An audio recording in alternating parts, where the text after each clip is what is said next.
Chapitre 1. L'envol. C'était un matin de printemps où le soleil commençait à briller. Caché dans la forêt, Shiraz surveillait l'aigle noir qui survolait les cimes des arbres en direction de la rivière.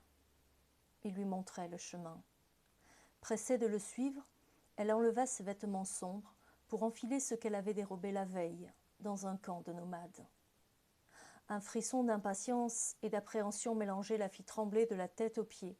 Elle s'assit sur un tapis de feuilles humides, sortit une pince de son pantalon et coupa d'un geste sûr le bracelet électronique qui lui entourait la cheville. Libre, enfin, se dit-elle en fermant brièvement les paupières.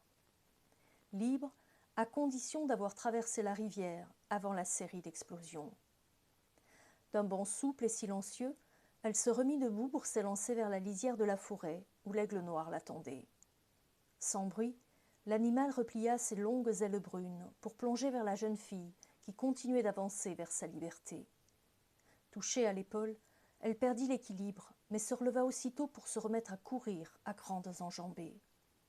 Portée par le désir de survivre, poussée par une peur viscérale qui dominait toute autre pensée, elle enchaîna les kilomètres avec pour seul objectif la rivière qui dessinait au loin un ruban de soie pure déroulé sur une nappe de verdure.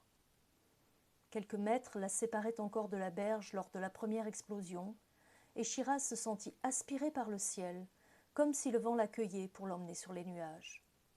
L'instant d'après, elle s'écrasa lourdement sur le sol, au bord de l'eau où son corps se brisa comme du verre sous la violence du choc.